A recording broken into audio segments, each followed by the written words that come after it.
I love the fact when you see, this is a wonderful travelogue of New York City, what it was like in the 50s. I think we made this probably about 52, because I had just finished doing War of the Worlds.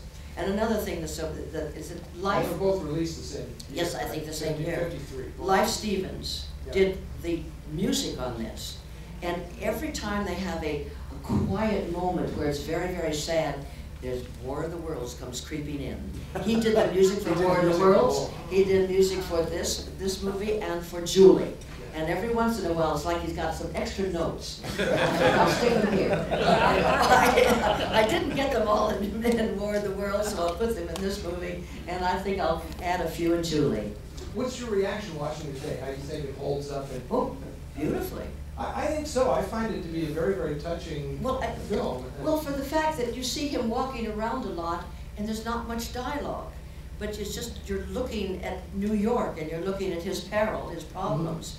I thought it was very well done. And also showing it through the eyes of a foreigner. Yes. Is very interesting. Handsome man. Oh, yeah. Oh, very handsome. Lucky man. And it's interesting because they talk about, the thing that's odd about this film to me is how parts of it are so unbelievably inventive and even ahead of its time in the way certain things are shot, particularly the second unit stuff in New York on the streets. And then some of it is so old-fashioned and stagey. You know, the scenes in the police offices and things like that that are just very flat and stagey. So I'm sitting there saying, you know, we often refer to films being seamless. This is like the most scene-full movie that I can imagine. It's like the transitions between scenes are like, oh my God, it's a different film stock, it's shot differently, everything is different. But the parts that are vigorous are just really amazing. That stuff in Times Square. Oh, I love that. And can Gossman take a fall? Oh my God. Oh, terrible. The guy is like spilling through the entire movie. I was busy trying to see what was playing on the marquee. Yeah. Red Mountain, Alan Glad, oh no. No, I love watching the people, because a lot of it, these are not extras, these are real people. Oh, absolutely. Oh no, they're actual, you know, citizens of New York. Maybe you can explain that, because there was a lot of cameras. hidden camera A lot of hidden work cameras. done. A lot of camera work in vans. A lot of just a lot of hidden cameras all over. So you do see a few process screens. See, once again, that's how naive people were. Today, you'd have to stop every one of those people on the street and get them to sign release. So there are people, I'm sure, who went to Times Square, saw this movie, and said, "Hey, it's me." Yeah, it's pretty remarkable. There are a couple of instances where Gossman's walking down the street, and you can see people turn and look at him like, "Don't I know that guy?" And it works perfectly in the film, because you think maybe they saw him on the paper, and they're wondering, is that the guy I just saw in the newspaper? Well, he's wandering so desperately. I mean, he does look like a vagrant. He also is a really good-looking guy wandering through Times Square. Absolutely. But the way he is acting and walking, he looks like he is injured or intoxicated. So people might turn around and take a peek at him and wonder what is wrong with this young man. And how about Jack Teagarden? You did have a scene with Jack Teagarden. Yes. Now that's exciting. My God, to be able to, for people who are in the music business, I don't know if you're too young, you may not know who he was, but my God, he was someone to know. He was a very important person. And of course, what's the name of the other? Shorty Rogers. Yeah, Shorty Rogers. Now he used to play at the Lighthouse down in Hermosa Beach. And so after the movie, I would go down there often and see him, because that's when jazz and everything was really going strong in those days. Absolutely. No, it was quite exciting. The Lighthouse was very popular. And what was that like on the set when he's actually doing the thing with the band? They were just flat, like you say, flat out playing. Yeah. No, it was quite exciting. But my son made a comment. He said when I was sitting at the bar, there's a Coca-Cola bottle with a straw and a glass, because I was a member of the Golden Circle at Paramount, and we were definitely not allowed to drink anything. So I couldn't give the image that I was a bad girl drinking in the bar. Oh no. So did they make you do that? I mean, just so you couldn't even infer that you were in a bar? No, I knew better. To show you drinking the soda? I knew better. I knew better than Paramount would not appreciate it. Wow. Because when you see War of the Worlds, after we finish square dancing, I have a Coca-Cola and a straw. This isn't an early example of product placement. Well, it's probably product placement, but I definitely had to appear that I'm not drinking. That's very No, and I was 21. I was 22 when I made War of the Worlds. The Queen of England, the Britannia was in port, and the entire crew and the captain and everyone were being entertained at Paramount Studio. And I got to sit next to Lord Finesse and Lady Vanderbilt and all these exciting royalty. It was really something. I was chosen, I don't know why, but to represent Paramount and the Golden Circle, the group that we were under the contract players. And they were passing around sherry just prior to our luncheon.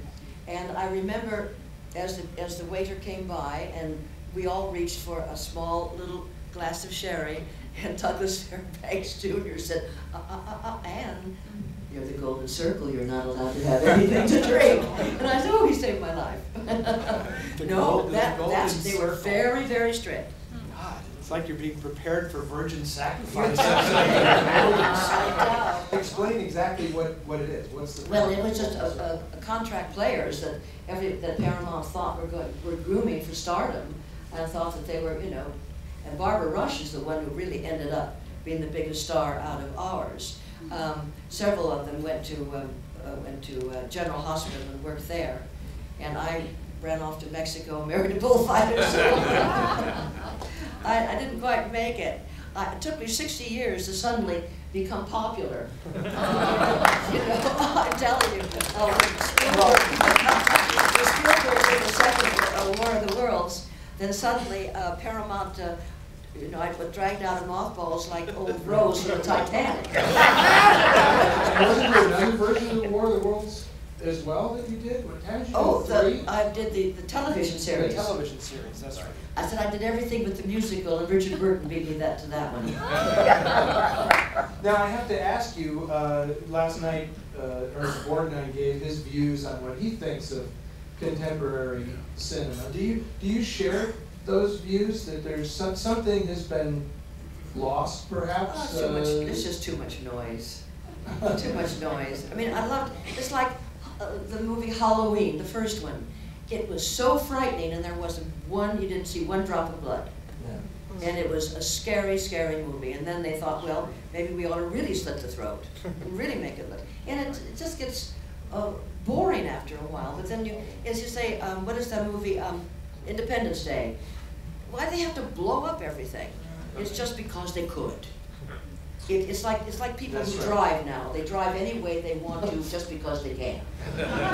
Park anywhere they want to. Well, there aren't laws about driving. they There are don't no care. laws about movie making. But people don't care anymore. Well, But you blow up one thing, you've got to blow up something else even bigger. And it's just, now I think it's gone as far as we could go, and people are looking forward to nicer films. Do you think so? I mean, I'm curious. This crowd is a little bit older, a little bit more sophisticated, appreciative of these older films. I'm just really curious as to what's going to happen, because personally, I think that in some ways storytelling in this medium is better than ever. It's just not in movie theaters, which was really, really disappointing to me, because on cable TV and things like that, I think you can really see the most sophisticated, advanced level of cinematic storytelling anybody has ever achieved. You're just not seeing it in a movie theater, and I don't really understand why that is. Why do you have to go to a theater to watch things explode? Just, it's like Ernie said last night, money. It's odd. Ernie said that it's just money, that's what it is. The kids, that's what they want. Kids are dictating what the theater is going to put. But I don't know that kids know what they want. That's what amazes When me. they blow up something. I just think they're being given what people assume What they they want. want, and they don't. Well, they're paying Kids money don't to have see any it. way to talk back or say, I don't want to see this. Oh, are you kidding? I haven't seen one polite child yet. What has been the high point of your career, man? I mean, it's been a good career, I assume. I can't get over that. I'm so very, very lucky. I mean, I didn't realize how important movies were. I didn't treat them properly with respect.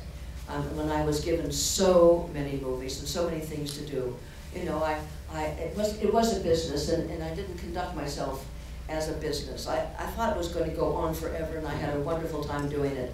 I was so very, very lucky that I was chosen to do the War of the Worlds, because that's going to go on forever and ever and ever. I mean, it finally, after we had the 50th anniversary at the Egyptian Theater in 2003, and that was the first time that Gene Barry actually sat down and he said, just by himself, and looked, we had a beautiful print, Paramount gave us a beautiful print for that evening. He finally sat down and looked at it, and he said, this is a good movie. And I said, and you never look better.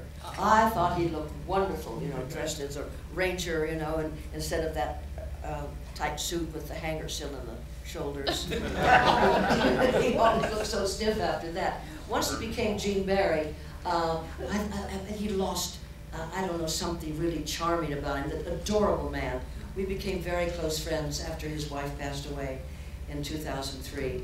And I'm awfully sorry that he's gone now, because we began to have a good time together. He never liked to go to conventions and sign autographs. And then he found out that one day he made about $5,000 or $6,000. And he thought, are you going to be here tomorrow? Oh no, he was a love, and I'm going to miss him terribly. But that is, after, you know, Steven Spielberg brought it back, and he did his version. Of course, he did the book. He wouldn't dare tamper with George Pal's. He loved George Pal. He loved that movie. It was his favorite movie. And so he did the book, which is a very dark and gruesome. It's not the original story is not very happy. You know, it's more George Pal's was, I mean, just so full of hope and technicolor and just loveliness. But anyway, a lovely war. And lovely war of the world. No, but I'm very grateful to George Pal and Steven Spielberg. As I said, 60 years later, people want to listen to me babble on.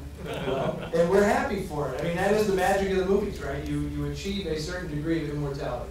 At least I can remember something. I haven't lost that. That's right. And I can't thank you enough for coming out today. And Okay, thank you.